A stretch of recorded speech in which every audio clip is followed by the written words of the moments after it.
अखिल भूमंडलीय सर्व शिरोमणि मुनि समाज के संस्थापक आदि मुनीश्वर योगेश्वर सदगुरुदेव शिव मुनि महाराज की जय। उपस्थित मुनि वृंद, साधु सज्जन वृंद, संत वृंद, साधक वृंद, आध्यात्म ज्ञान के जिज्ञासुओं और प्रेमियों, सभी श्रोता वृंद, आप सभी को मेरा कोटिशः नमन, सप्रेम जय जीव।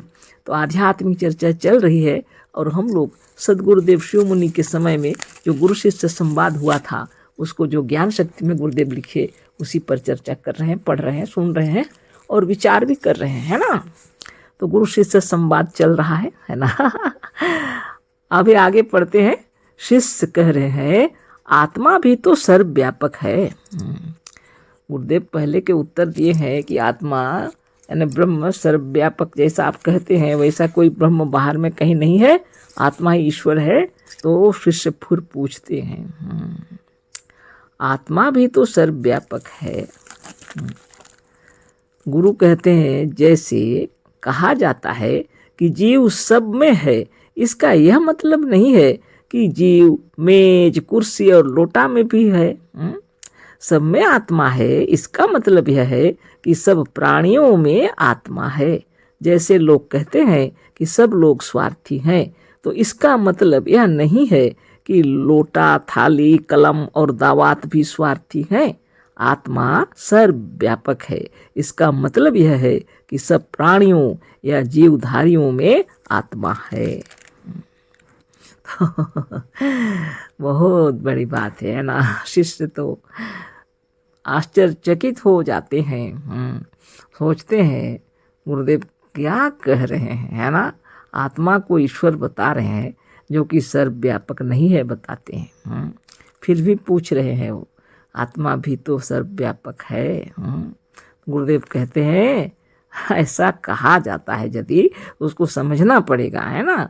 तो उसको बतला रहे हैं शिष्य को जीव सब में है, इसका मतलब यह नहीं है कि मेज कुर्सी लोटा यानी जड़ चीज़ों में भी जीव है, ऐसा नहीं है। इसका मतलब सब में आत्मा है, इसका मतलब है सब प्राणियों में आत्मा है। जो लोग कहते हैं कि सब लोग स्वार्थी हैं, इसका मतलब यह नहीं है कि जड़ पदार्थ भी स्वार्थी हैं। जैसे लोटा, थाली, कलम, दावात, कुर्सी, ये सब स्वार्थी हैं, ऐसा नहीं है। आत्मा सर्वव्यापक है, इसका मतलब यह है कि सब प्राणियों या जीवधारियों में आत्मा है। यानी सब प्राणियों में, सभी प्राणियों में और सभी जीवधारियों में आत्मा है। इस तरह से आत्मा भी सर्वव्यापक कहा जाता है। शिष्य आगे कहते हैं क्या ब्रह्म विद्युत के करंट की तरह नहीं है? जैसे सब तारों में विद्युत है, पर जहाँ बल्ब है वहीं प्रकाश होता है, यदि वह फ्यूज नहीं है। ठीक इसी तरह से आत्मा या ब्रह्म सब जगह है, पर जो शरीर मरा नहीं है उसी में उसका तेज प्रकट होता है। अब शिष्य इस तरह का सवाल पूछ दिए, है ना। शिष्य बोल रहे हैं ब्रह्म एक विद्युत के करंट की तरह नहीं है, जैसे सब तारों में विद्युत है, पर जहाँ बल्ब है वहीं प्रकाश देता है, यदि वह फ्यूज नहीं है। ठीक इसी तरह से सब में, इसी तरह से आत्मा या ब्रह्म सब जगह है, पर जो शरीर मरा नहीं है उसी में उसका तेज प्रकट होता है। तो गुरुदेव क्या कह रहे हैं, देखिए गुरु कह रहे हैं नहीं, यह दृष्टांत यहाँ नहीं लगता, क्योंकि फ्यूज बल्ब के प्रकाश न होने पर भी बिजली के तार में बिजली की लहर दौड़ती रहती है। वाह, गुरुदेव कह रहे हैं देखो, फ्यूज हो गया, बल्ब नहीं जल रहा, वो अलग बात है ना, लेकिन उस तार के अंदर में बिजली का करंट जो है दौड़ रहा है, लहर दौड़ रही है ना। फ्यूज हो गया, बल्ब प्रकाशित नहीं हो रहा, वो अलग बात है। तो तुमने जो दृष्टांत दिया है यह यहाँ नहीं लगता, क्योंकि देखिए वो बता रहे हैं गुरुदेव, यह दृष्टांत यहाँ नहीं लगता, क्योंकि फ्यूज बल्ब के प्रकाश ना होने पर भी बिजली के तार में बिजली की लहर दौड़ती रहती है। बल्ब के फ्यूज हो जाने पर भी तमाम स्थानों पर फैले हुए तारों में बिजली की लहर दौड़ती रहती है ना। तो तमाम बल्ब अने जैसे बल्ब के फ्यूज होने पर भी तमाम स्थानों में जितने तार फैले हुए हैं सब में बिजली की लहर दौड़ती रहती है, बोल रहे हैं। और ज्यों ही उसे कोई छूता है वह चिल्ला उठता है कि यह तो बिजली का तार है ना।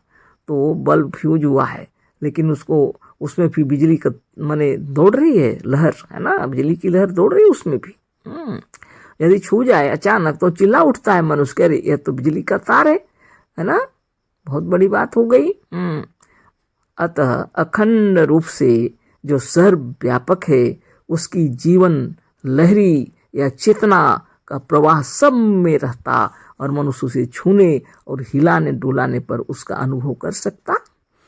अगर आप ऐसा कह रहे हैं, शिष्य से कहते हैं गुरुदेव, है ना, अखंड रूप से यदि कोई चेतन व्याप होता जैसे बिजली की तार के लहर की तरह, तो उसको छूने से मनुष्य जैसे चिल्ला उठता है, यह तो बिजली का तार, यह तो बिजली का तार है ना, उसी तरह हिलाने डुलाने से तो उसको अनुभव होता ना, वहाँ कहाँ कुछ होता है।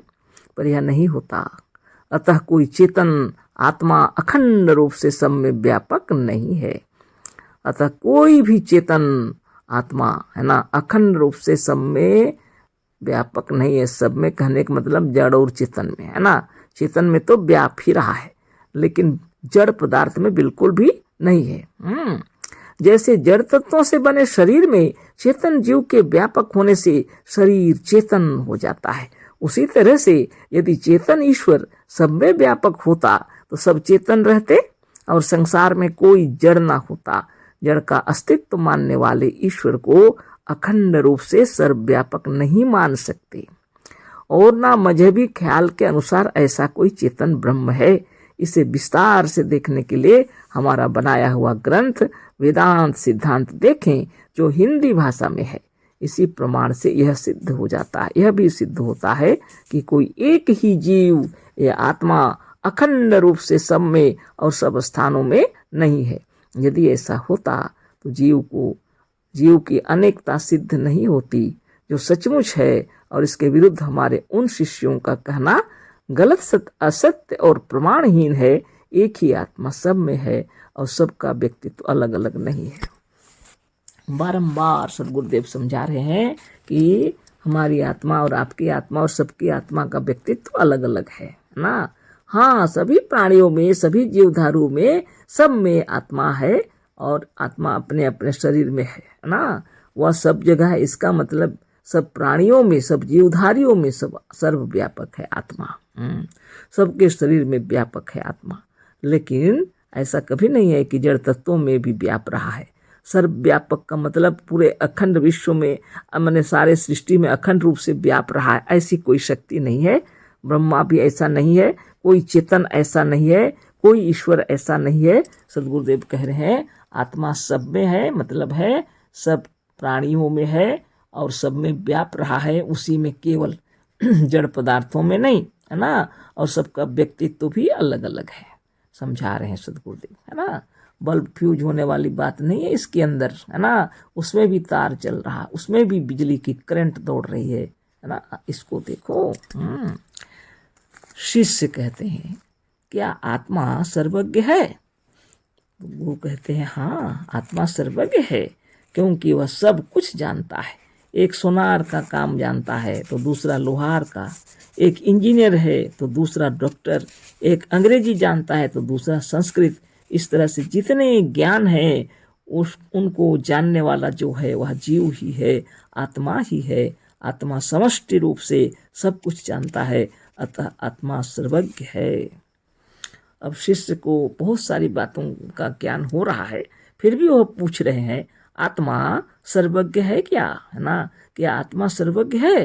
गुरुदेव कहते हैं हाँ, बोलते हैं आत्मा सर्वज्ञ है ना। तो जितने जीव हैं, जितने आत्मा है, इस सब के बारे में बता रहे हैं, समष्टि रूप के बारे में गुरुदेव बता रहे हैं। सब कुछ जानता है ना एक आत्मा। हाँ, आत्मा सर्वज्ञ है क्योंकि वह सब कुछ जानता है। एक सोनार का काम जानता है, एक सोनार का काम जानता है, दूसरा लोहार का जानता है। एक इंजीनियर है तो दूसरा डॉक्टर है, एक अंग्रेजी जानता है तो दूसरा संस्कृत। इस तरह से जितने ज्ञान हैं उनको जानने वाला जो है वह जीव ही है, आत्मा ही है। आत्मा समष्टि रूप से सब कुछ जानता है, अतः आत्मा सर्वज्ञ है ना। शिष्य कहता है क्या आत्मा अंतर्यामी है? अब शिष्य को और प्रश्न उठा हृदय में, वो पूछ रहे हैं तो क्या आत्मा अंतर्यामी है? गुरु कहते हाँ, आत्मा ही अंतर्यामी है। अपने भीतर की बात अपनी ही आत्मा जानती है, अपने भीतर की बात अपना आप ही जानता है, और अपने आप ही का नाम ईश्वर या ब्रह्म है, अतः आत्मा अंतर्यामी है। अपने भीतर की बात अपनी आत्मा ही जानती है, दूसरा कौन जाने। दूसरे की अंतर्यामी की बात ये लोग समझते हैं, ऐसा नहीं है। गुरुदेव कह रहे हैं अपनी आत्मा अपने अंतर की बात जानती है ना। अपनी अपनी आत्मा है, सभी जितने अंतरात्मा जितने अपने अपने अंतरात्मा की बात जानते हैं, है ना। दूसरे की बात नहीं, अंतर्यामी अपने अंतर की बात जानने वाले को कहा जाता है ना। तो गुरुदेव कहते हैं अपने भीतर की बात अपना आप ही जानता है, और अपने आप ही का नाम ईश्वर या ब्रह्म है। अपने आप ही का नाम ईश्वर या ब्रह्म है, अतः आत्मा अंतर्यामी है। अब शिष्य फिर पूछते हैं पतित पावन कौन है?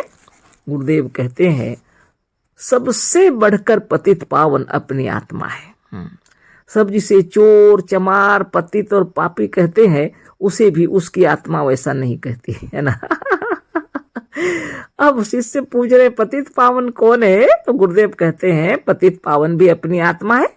जो सब जिसे चोर चमार पतित और पापी कितना क्या कहने लगे कोई भी, लेकिन आत्मा वैसा नहीं कहती है खुद को। चोर की आत्मा यह बताने के लिए तैयार है कि वह क्यों चोरी की, क्यों चोर नहीं है। वह कहता है कि चोर वह है जो ब्लैक मार्केटिंग करके झूठ बोलकर लोगों को किसी न किसी उपाय से दूसरों को ठग कर दूसरों से अत्यंत अनुचित लाभ उठाकर धन बटोर रखा है। इस अधर्म की कमाई को यदि एक गरीब ने ले लिया तो लेने वाला चोर नहीं है, किंतु अधर्म की कमाई से धन बटोरने वाला चोर है। पापी से पापी भी अपने को पापी नहीं कहता। सब कहते हैं कि हम दूसरों की तरह झूठ नहीं बोलते। सबकी आत्मा अपने को सच्ची समझती है, क्योंकि उसकी भीतर की आत्मा, भीतर जो आत्मा है वह सच्ची है। सब अपने को बुद्धिमान समझते हैं, क्योंकि सबके भीतर की आत्मा ज्ञानी है। धन्य धन्य सद्गुरुदेव शिवमुनि महाराज की जय। सबसे बढ़कर पतित पावन अपनी आत्मा है बोले। सबको पता है ना। कोई जितना ही किसी को कितना ही दोष क्यों न लगा दे, लेकिन अंतरात्मा कभी भी उसको दोष नहीं देती है, कभी भी नहीं, है ना। अगर दोष निकल भी आए सबके सामने, वो जलील कर रहे हैं सब लोग, लेकिन अपनी आत्मा कभी भी अपने को जलील नहीं कहती मेरी परिस्थिति इतनी खराब थी, मेरा समय ऐसा था, है ना, इसकी वजह से इस अवस्था में पहुंचा हूँ, वास्तव में मैं ऐसा नहीं हूँ, है ना। कभी भी आत्मा अपने को खराब नहीं कहती है। बाप रे बाप। चोर भी अगर चोरी करता है तो कहता है हम गरीब आदमी चुरा लिए तो क्या हो गया, और दूसरे को दोष देता है। कहता है जो ब्लैक मार्केटिंग करके झूठ बोलकर लोगों को किसी न किसी उपाय से दूसरों को ठग कर दूसरों से अत्यंत अनुचित लाभ उठाकर धन बटोर रखा है, अधर्म की कमाई, उसमें से मैंने थोड़ा ले लिया तो क्या हो गया। अब बताइए। और जो ब्लैक मार्केटिंग कर रहे हैं वो लोग क्या बोलेंगे, अगर ऐसा नहीं करेंगे तो मेरा बिजनेस कैसे चलेगा, अगर ऐसा नहीं करूंगा तो कैसे चलेगा। वो भी कभी अपने को दोषी नहीं ठहराएंगे, है ना। अद्भुत है ना। जितने भी बिजनेसमैन हैं अपने तरीके से चलाएंगे, और ऐसा नहीं कार्य करेंगे तो दुकानदारी कैसे चलेगी, है ना। कोई भी अपने को दोष नहीं देते। दोष देने वाली शक्ति अपने अंदर जो है वो दूसरों को भले दोष दे दे पर खुद को कभी नहीं, है ना। इसलिए सबसे बड़ा पतित पावन गुरुदेव कह रहे हैं अपना आप है ना। धन्य धन्य सद्गुरुदेव शिवमुनि महाराज की जय। इतना सुंदर, इतने तरीके से कौन समझाएगा, किसने हिम्मत की है जो ऐसे बताएगा। सब कहते हैं कि हम दूसरों की तरह झूठ नहीं बोलते। सबकी आत्मा अपने को सच्ची समझती है, क्योंकि उसके भीतर जो आत्मा है वह सच्ची है ना। सब अपने को बुद्धिमान समझते हैं, क्योंकि सबके भीतर की आत्मा ज्ञानी है। सद्गुरुदेव शिवमुनि महाराज की जय, है ना। आप पर ब्रह्म परमात्मा है बताने वाले सदगुरुदेव ही हैं। आज तक जितने लिखे हुए किताबों में हैं और पहले ऋषि मुनि बताया करते थे, वो अपने आश्रम में बैठ करके सुनाया करते थे, सामने बैठ करके ज्ञान दिया जाता था। आज भी मुनि समाज में बैठ कर सामने बताया जाता है। ढिंढोरा पीट करके प्रवचन दिया जा रहा है, कान में पहुंचता है लेकिन समझते नहीं है। इसलिए जो शिष्य इतने सवाल किए हैं, सदगुरुदेव उन सबको लिख कर ज्ञान शक्ति में इसीलिए डाले हैं ताकि सब पढ़ें और विचार करें, है ना। और थोड़ा सा है इसको पूरा कर देते हैं और उसके बाद हम लोग दूसरे विषय पर कल से चर्चा करेंगे, है ना। इसको पढ़ के कंप्लीट कर देते हैं अभी, है ना, पूरा हो जाएगा, समय बहुत हो गया। सबसे अधिक अपने को प्रिय कौन, सबसे अधिक अपने को प्रिय कौन है, शिष्य पूछ रहे हैं। गुरु कहते हैं अपनी आत्मा।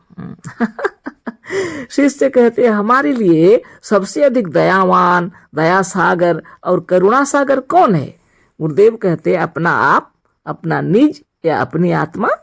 शिष्य आश्चर्यचकित होकर फिर पूछते हैं वह कौन सी वस्तु है जिसे मनुष्य सबसे अधिक मानता और प्यार करता है। तो गुरुदेव कहते हैं ऐसी तो अपनी आत्मा ही है ना। शिष्य कहते हैं वह कौन है जो गरीब को भी मानती है। गुरुदेव कहते हैं गरीब को मानने वाली अपनी आत्मा है। शिष्य कहते हैं फिर वह कौन है जो जिसे पशु पक्षी मनुष्य सब मानते हैं। गुरुदेव कहते हैं वह ईश्वर नहीं है। गुरुदेव सोच रहे इतना जो प्रश्न पूछ रहा है, मतलब इसको बता देंगे ईश्वर है तो मन शांत हो जाएगा, लेकिन नहीं, हम आत्मा बता रहे हैं ना। इसलिए गुरुदेव कहते हैं जब शिष्य पूछता है वह कौन है जिसे पशु पक्षी और मनुष्य सब मानते हैं, गुरुदेव कहते हैं वह ईश्वर नहीं, ईश्वर को सब नहीं मानते। वास्तव में संसार में सबसे अधिक ईश्वर को ना मानने वाले ही अधिक हैं, पर अपने आप को, अपने निज को या अपनी आत्मा को सभी मानते हैं। धन धन गुरुदेव, सदगुरुदेव शिव मुनि महाराज की जय। अपनी आत्मा को सभी मानते हैं, है ना। ईश्वर को माने या ना माने पर सभी अपने आप को जानते हैं, मानते हैं। ईश्वर है या नहीं लोग पूछेंगे, पर हम है या नहीं कभी नहीं पूछेंगे। कितनी बार समझाए। आप देखिए सबसे पतित पावन कौन है, सबसे बढ़कर पतित पावन अपनी आत्मा है ना। ऐसे महान आत्मा को, ऐसे सदगुरु को कोटि कोटि नमन है। तो गुरु शिष्य संवाद अभी बंद रहेगा और अभी और देखेंगे कहीं अगर दिखाई पड़ेगा, अभी तो नहीं दिख रहा, जहाँ दिखाई पड़ा उसको हम बता दिए, है ना। आगे से फिर दूसरे विषय पर यही आत्मज्ञान की चर्चा होगी कोई दूसरी जगह से, है ना। ठीक है, सदगुरुदेव शिव मुनि महाराज की जय। अशेष धन्यवाद, कोटि से नमन, सप्रेम जय जीव, अशेष धन्यवाद।